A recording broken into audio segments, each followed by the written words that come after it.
Okay, welcome to a brand new day. And yeah, welcome to church. Everybody decides where they worship. Important thing is, whatever you do, be sure you're guided by the truth. So, good morning, everybody, once again. Now, you know the drill. We'll start for real by 10, but as usual, let's talk. You can very well imagine that my subject today has been largely provoked by the gathering of ruiners in Abuja in celebration of the disastrous one who lives on the rock in Mina. So even though I would have preferred to wait until 10 o'clock before launching into anything related to that odious fellow, you're just going to have to tolerate what I'm going to do now. So here is the thing, right? Papa Adebanjo died at 96. And there was, I grew up with my grandparents, and I pride myself on being quite vast in Yoruba proverbs. But I learned one from Baba Adebanjo, talking to him. He has this proverb. He says, Àìtódò tọ̀sí là ń pé kólúwẹ̀rí kó dọwọ́ bojú pípa fẹ́ tọ̀. It's a difficult one to interpret, no, to translate. So I think it is best if I interpreted it for you. But what it says really is that it is only cowardice that will stop a man from doing what he wants or he needs to do. Àìtódò tọ̀sí. Now, I can't help but, oh yeah, and he lived by his words. Some of you might be unaware, but Chief Adebanjo spent time in prison during the treasonable felony trials of the 60s. He was in prison in Ghana. And during the Nadeco days, there is one that is even in the public space when Abacha's goons were busy killing people up and down the place. Chief Adebanjo famously responded that all Abacha and his goons will ever hold him was merely a bullet, just one bullet. That was all he believed he was owed. Such was his readiness to die for his belief. In the midst of all of these, a general, bandit, everything about him associated with one perversion or corruption, had only one task to perform so that he might perhaps find some redemption. And what did he do? He annulled the election. And 32 years later, this man presumes to rewrite history by his tissues of lies, half-truths, urban legends, and what have you. A general.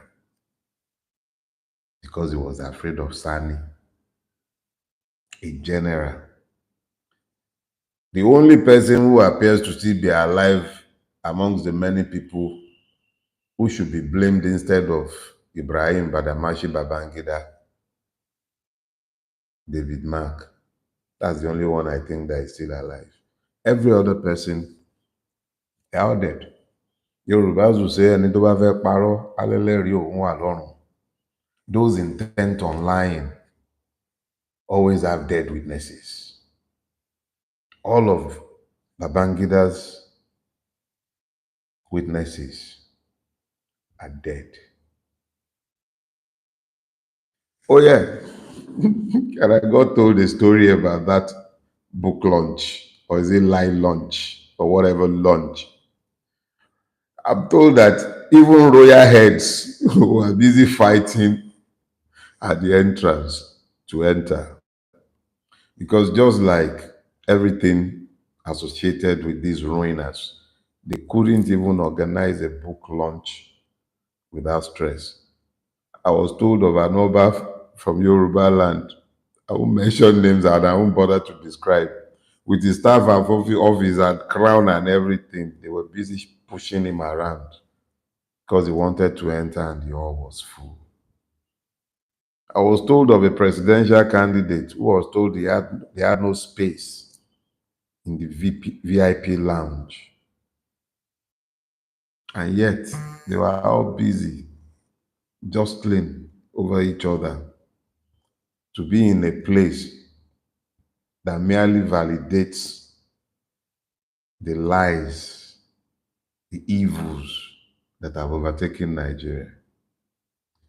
Who and who responsible for the ruination of Nigeria wasn't sat in that room, and even the wannabes. Don't let me go into that. Some people might, for whatever reason, believe themselves obliged to be there. But as far as I'm concerned, if you had anything of value attached to history and your place therein, you really had no business in that gathering. The road to the elections of 2023 came through 1993. It was history repeating itself 30 years later. And the only reason it stood is because other frauds had stood in the past.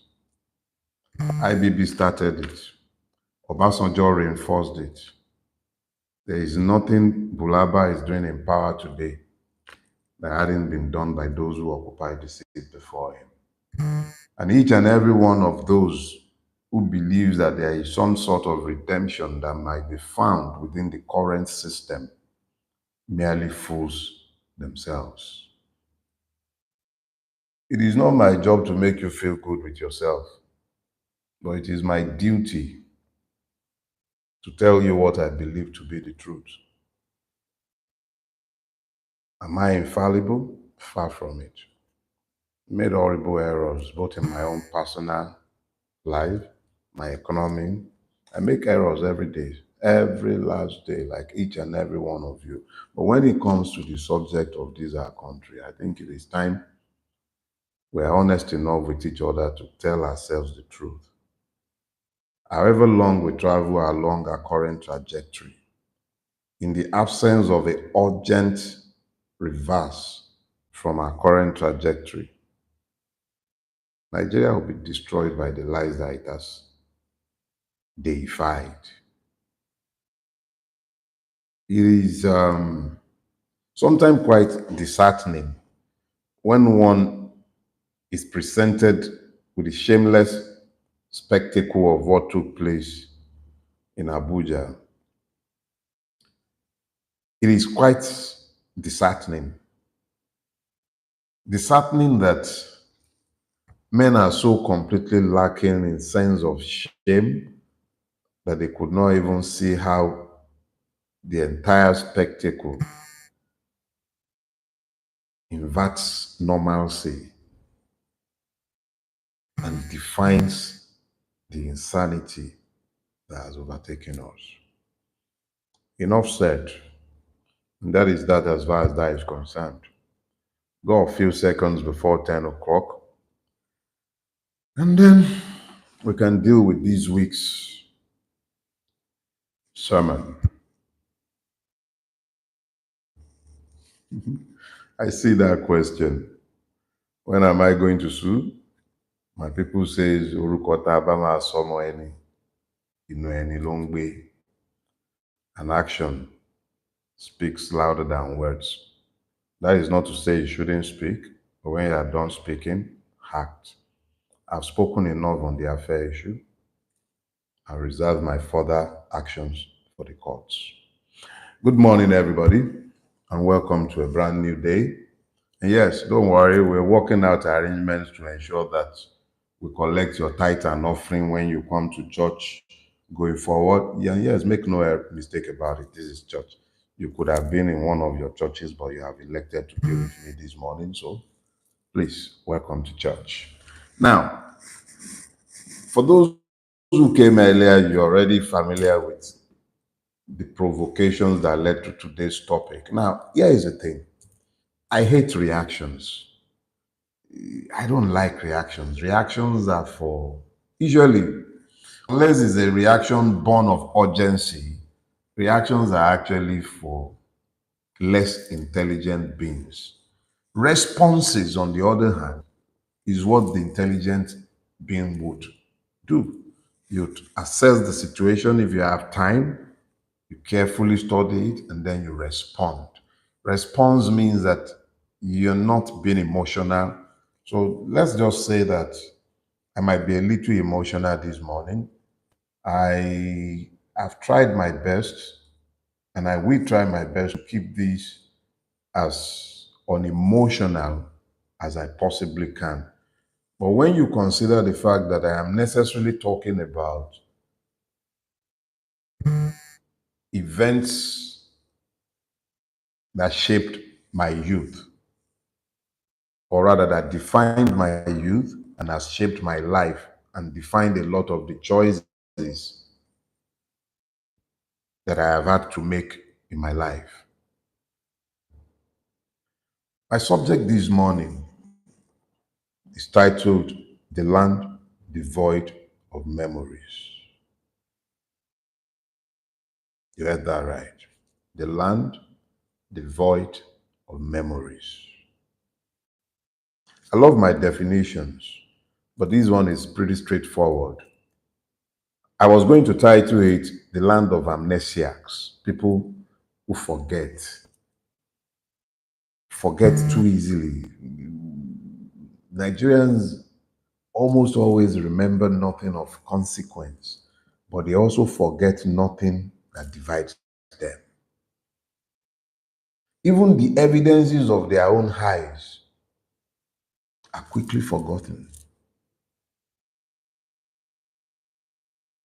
And in their intentional purpose of forgetting, they deny the evidence of their own sight.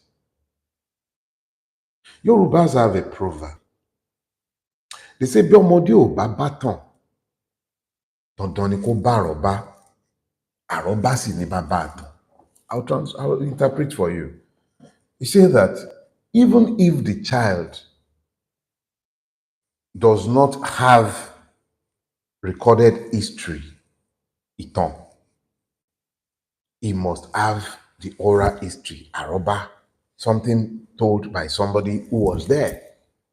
So even if it has not become the stuff of legend to the point of notoriety where nobody is arguing about what are the facts, for you to meet it as part of the history of your people or of the space occupied by you, there must be someone, because if it's contemporary history, there must be someone who witnessed it and who can tell you what happened.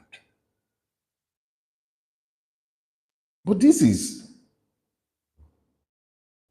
for a people who do not just dwell in the present. This is the memory, the capacity to remember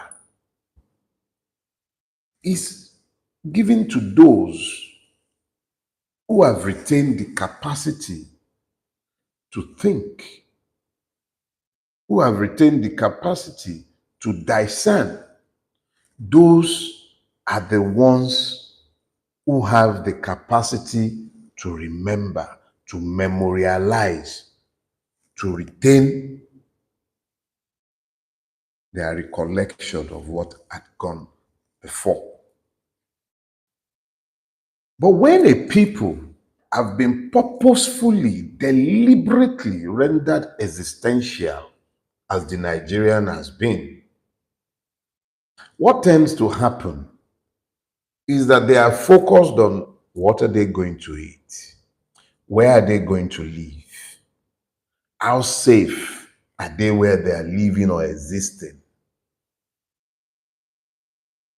These basic considerations that we should be well above are the things that preoccupies the Nigerian. He gets up in his house if he's living in a place like Lagos and is employed at any distance from his home, whether self-employed or working for someone else. The average person living in Lagos does not sleep beyond 5 o'clock. Average, I said. I did not talk. Anyway, so he does not get back home again until about 11 in the evening. And those are the bulk of those who should be the critical mass of thinkers, memorializers, those who have kept memories that shapes their future. They're too occupied.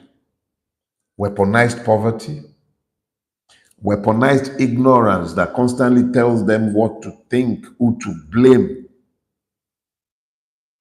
Their oppressors own the media, print and electronic. They belong to the oppressors. When the lion is the one that repeatedly tells the story of the hunt, he would always glorify the predator. Constantly, they are told who to hate, subtly and by innuendos, and their memories are distorted where they are left. So you've got weaponized ignorance, you've got weaponized poverty. So how do such a people retain their capacity to remember? Where they have failed to make the people forget, they have either falsified history or sullied the memories of the heroes, labels of heroes past. What heroes, I pray? Can you really, in good conscience, point to a single Nigerian hero that had not been destroyed by the specter of religiosity, ethnicity, or some other slander or propaganda, so that those in the present who have ruined and are continuing to ruin the country do not have anyone by which they might be compared? Look, it is not by accident that for over 2 decades, history was removed from our curriculum. The curriculum is already useless enough as it is. It's graduating engineers that cannot build roads, and you still have to bring engineers from Lebanon, from Turkey, from China, everywhere but Nigeria, on almost all major projects in a country of over 200 million people. We are exporting. Look, don't let me be derailed. Critical point is this: deliberately, almost everybody capable of remembering have found themselves undermined by something or the other. They've either been forced into some form of exile or the other, or they've been bought and silenced. So nobody ever seems to remember anything again. They demand that we must forget. And you know, the thing about our memories, and it is critical that we never ever forget this. The thing about our memories is that they are also the guides to our future. Your memory of what transpired the other time would help you to remember what choices to avoid today. Look, let me share something with you. After the NSAS protest in 2020, I began to observe a very strange phenomenon on my Facebook feed. Facebook was my introduction to social media. And then I noticed something very strange began to happen in early 2021, actually. I couldn't access my Facebook memories. So I had my lawyers write a letter to Facebook for no reason whatsoever. Every other person could access their own, but I couldn't access my memory. Some people who posted stuff that I had posted years before were able to repost it, but I, the original person who made the post, just couldn't access my memories. I came into the public space around this time and I mentioned it. And then after a while, after like 2, 3 years, it stopped. I could access my memories again. And it reminded me of something that had happened, a debate that had taken place between myself and my assistant. I had religiously demanded that my memories on Facebook be reposted on the anniversaries. And the reason is very simple. My reason is that I had found that as long as you have told the truth, memories are consistently repeating what had been said in the past, and he was still speaking to things that were happening in the present that would suggest that nothing had changed. And then I realized very quickly that the truth has prophetic properties, but those are truths found, and those are words that are found on truth. So I now began to realize that one of the reasons my Facebook memory was being attacked, and I say that deliberately, was an attack by Meta and the Nigerian government.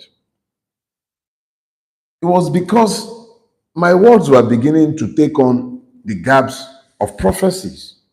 My memories, when repeated, began to seem like prophecies that were given years back, but they were no prophecies. They were simply the truth that I spoke about what I was looking at in the moment. And so, speaking the truth in the moment, building truthful memories guides a society to sanity. If we, as a society, instead of doing this, now becomes deliberate in our attempt at distortion of memories or deletion of memories so that people do not remember what had gone before, how do they guide themselves into the future? Sometime in this last week, a collection of men and women sat in Abuja, and a decrepit man, lacking in integrity, a man who blighted this country, was launching a book. He was launching a book where he essentially honed up to the crimes that he committed against the Nigerian people and the Nigerian state. A crime that culminated in the ruination of multiple lives, the death and burial of untold numbers in unmarked graves.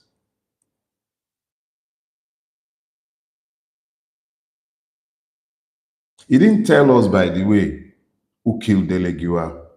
Not a word. At least I haven't seen any from the excerpts that have been flying around with the book that they are deliberately giving away cheaply because it's a bundle of lies. But sat in that room, before talking about those sat in that room, I think it is important that, without intending to scandalize anyone,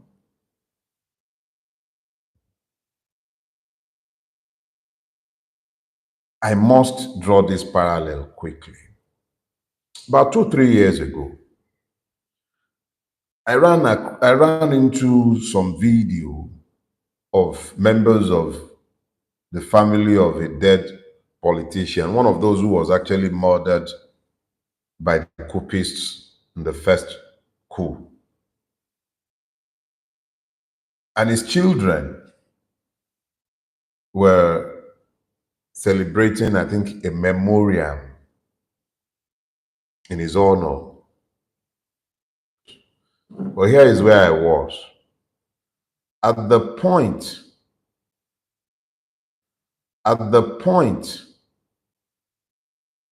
when their father was killed in the first coup, the man was reputed as being the most corrupt of Balewa's ministers. But by the time his children were celebrating his memorial, he was being celebrated as a great nationalist. This is possible in a society that has failed to document its history, or that has resorted to a distortion of history,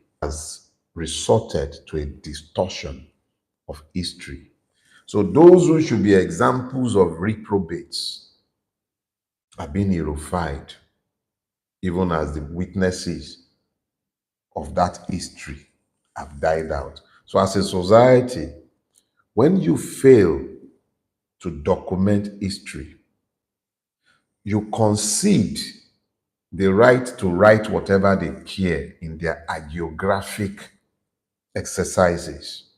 So yeah, Babangida can sit down, probably pay some fat cat ghostwriter, tell his story of disservice to a people and to the memories of multiple persons whom he disrespected with his many lies, half-truths, and urban legends.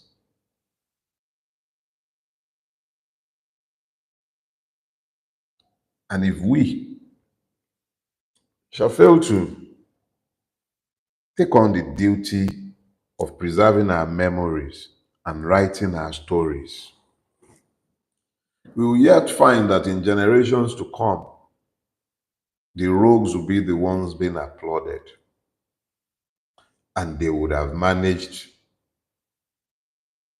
to criminalize the saints. The real heroes would have been forgotten.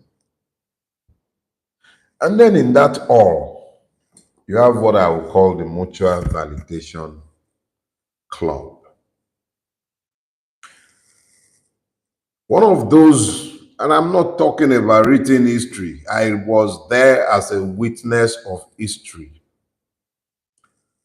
I remember Chief Obasanjo, or shall I say General Obasanjo, in that season, talking about how Abiola was not the Messiah that Nigeria required.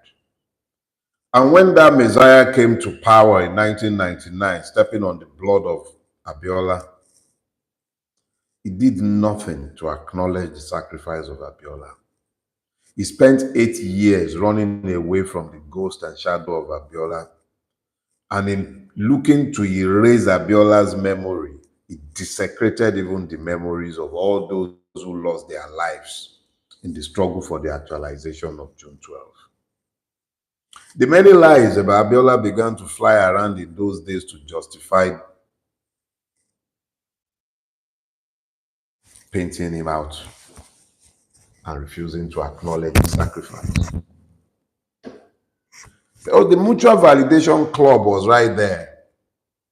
Obasanjo was in attendance. And there he was, even as Ibrahim Badamashi Babangida was acknowledging what we already all knew. MQ won the election. So what was IBB telling us? Oh, I forget. The Mutual Validation Club was right there. The Jagaban of the universe, who today sits in Aso Rock, a beneficiary of Abiola's sacrifices, was also sat there. Oh, and don't worry, I'm sure Mr. Peter Obi already knows exactly what I think of his attendance at that gathering. Nobody sat in that gathering, covered themselves with any glory. It shows a crass lack of sensitivity for those who have suffered and are continuing to suffer as a result of what happened in 1993. IBB will be forever defined by the evil it did on that day, or rather, to that day. IBB is busy pontificating and blaming everybody but himself. A gathering of vultures. So let's be clear. All those who gathered there were merely members of a mutual validation club. Ibrahim Babangida told us nothing we didn't know. All he did was what he has always done. Play one end against the other. With one mouth, he was talking about how it wasn't an Igbo coup. With the same mouth, he was talking about how Awolowo is not a lover of the Igbo people. What does it matter now? Which one is which? After how many dead? What does it matter? We have a duty to remember, because in this land, we're becoming a land of amnesiacs. We remember nothing of consequence, but we also forget nothing that will divide. The Igbo this, Yoruba that, Fulani this, Hausa that, Ijaw that. There is always a reason to be divided. There is always a reason to be divided. But have you seen them divided in their gathering of vultures? You forget too easily. But they never forget how easy it is to confuse you. They always stick with the script. We owe a debt to those who have died, not to forget. We owe a debt to ourselves who are yet alive, not to forget. We're the sum total of our memories, and when we as a collective forget everything of importance, how do we guide ourselves into our future? We owe a debt to those who have died. Moshood Kashimawo Olawale Abiola is no more today. He can't speak for himself. All the pernicious lies that have been told since his death to justify the annulment of the election, they were merely afterthoughts. I voted in that election. I wasn't a child. I was old enough to vote, and it was the first election in which I voted. All these pernicious accusations came after the fact, just to justify the annulment, to justify what a bunch of ne'er-do-wells sat down in a room to do. If he was a drug pusher, why wasn't this in the public space for us to decide whether we wanted a drug pusher or not? That was in the public space in 2023, and it didn't make any difference to the outcome because our choice did not count. The only reason our choice did not count was because it did not in 1993. If our choices had mattered in 1993, they wouldn't have dared 30 years later to tell us to go to court. Let us be clear about that. We have a duty to the dead to remember. Those who died, whether they were active participants in the protests against Babangida, the subsequent ruination under Abacha, everything that followed from June 12, 1993 till date, all the evils that have overtaken this country are traceable to the many actions of Ibrahim Badamashi Babangida before June 12, crystallized on June 12. The ultimate expression of citizenship is the right to choose who leads you. That is the ultimate expression of citizenship. In the absence of the right to choose your leaders, you are not citizens, you are subjects. I expressed my right as a citizen to vote on the 12th of June, 1993. That right was taken away from me by a group of thieves led by Ibrahim Badamosi Babangida, ably explained away by General Obasanjo,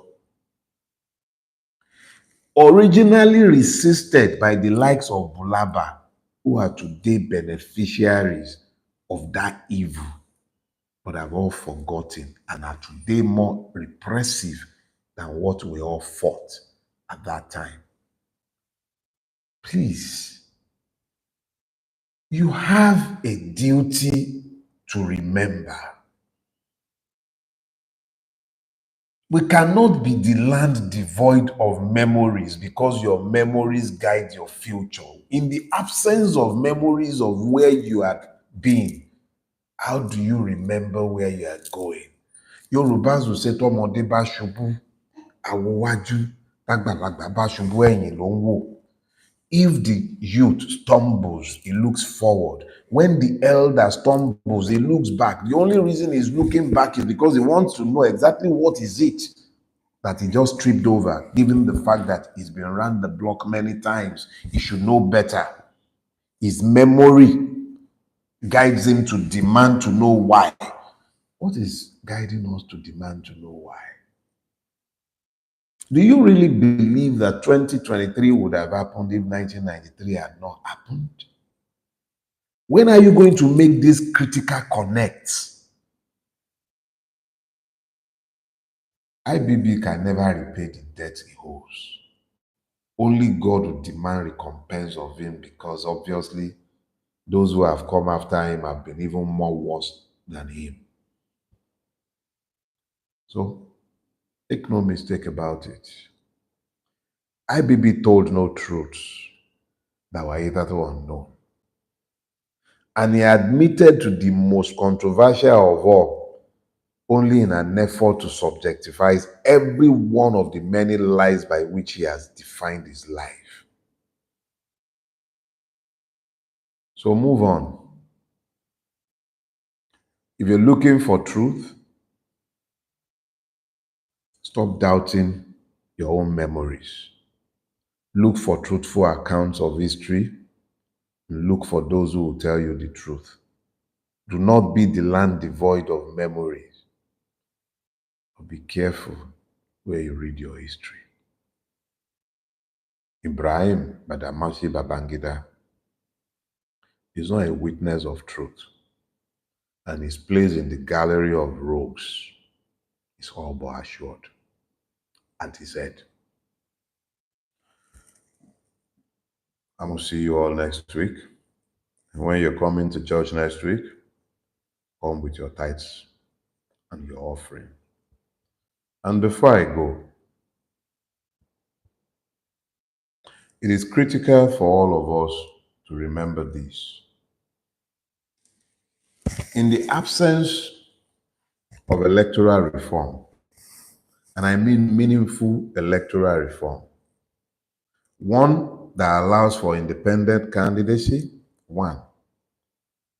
Two, that demands transmission of results from Beavers to IREV, not at the discretion of INEC, but compulsory transmission. Diaspora voting. Those are the three legs of electoral reform that might make 2027 meaningful. In the absence of that, don't waste your time. Don't waste your time. Even with that, you still have to be vigilant. But in the absence of that, don't waste your time. You see the politicians moving from one party to the other. The political transfer season has commenced. But the only commodity in that market is you. Whilst they are busy uniting themselves, finding mega platform, forming party and alliances, you see the short devil of Kaduna trapezing up and down the place. You see, I'm sure you've seen Brother Atiku going on his pilgrimage to Aremu, Kwakwanso going up and down the place. All politicians doing their things. Their transfer season has opened. You, the commodities, find yourselves before it's too late. The only way you matter is if your vote counts. Your vote must count. Don't forget that. So I will see you next week. Stay blessed. Love you all. God bless.